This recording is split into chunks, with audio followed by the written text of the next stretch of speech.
Merci Madame la Présidente.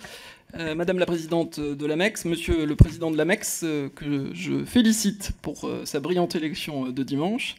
Madame, Messieurs les directeurs, je tiens à vous remercier d'être à nouveau au rendez-vous pour cette deuxième édition du Printemps de l'évaluation sociale, qui intervient avec un peu de retard cette année, nous sommes l'été, compte tenu du contexte très particulier que nous connaissons toutes et tous.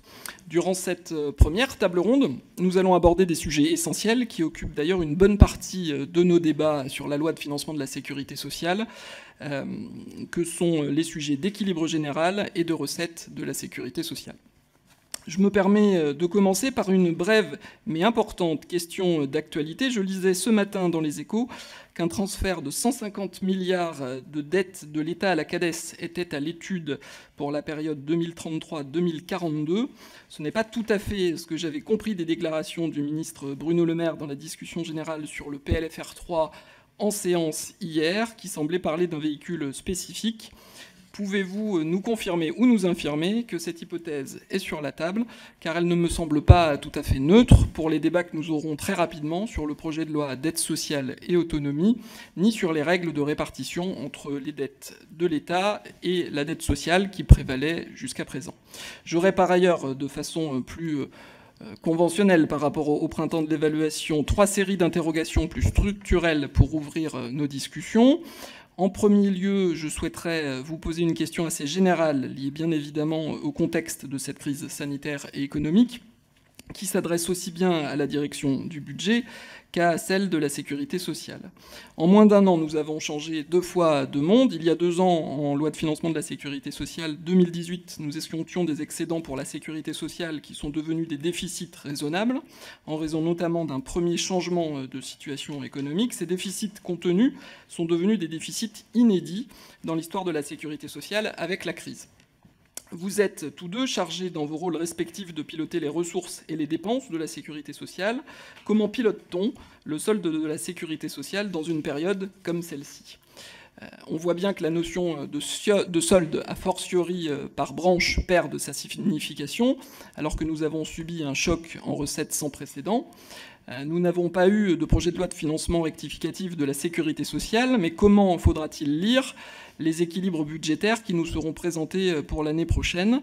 Sur quelle trajectoire de reprise construirez-vous les textes financiers que vous nous soumettrez à l'automne? Comment déterminer les tendanciels de dépenses et de recettes dans une période où se mélangent des changements conjoncturels brutaux, comme ceux que nous venons de connaître, et des évolutions de long terme, comme le vieillissement de la population, qui a un effet mécanique sur les dépenses de santé, de retraite ou de soutien à l'autonomie? De manière peut-être brutale, à quelle échéance pensez-vous, compte tenu des premières estimations sur le coût de la crise épidémique, que les comptes sociaux puissent à nouveau avoisiner l'équilibre dont ils étaient si proches il y a 2 ans?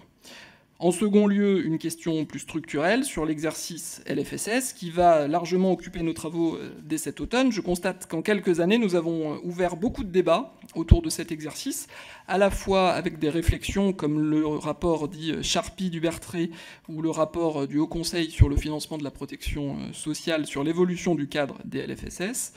L'idée d'une discussion commune préalable à l'examen des 2 textes financiers ou des volets recettes de ces 2 textes est encore régulièrement évoquée, comme récemment par le ministre de l'Action et des Comptes publics, mais également des propositions plus concrètes de modification de l'OLF-SS votées par notre Assemblée à 2 reprises, avec les volets organiques du projet de loi portant système universel de retraite, pour étendre les champs des LFSS aux retraites complémentaires, au projet de loi relatif à la dette sociale et à l'autonomie, pour permettre une nouvelle reprise de dette et acter la création d'une 5e branche.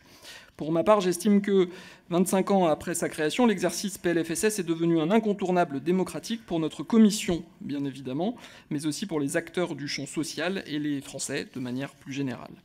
Il nous faut toutefois l'améliorer, notamment sur les questions de délai et de l'information transmise, souvent de qualité, mais qui arrivent malheureusement trop tard pour que nous puissions nous l'approprier. Pensez-vous que nous puissions progresser à relativement brève échéance en la matière ?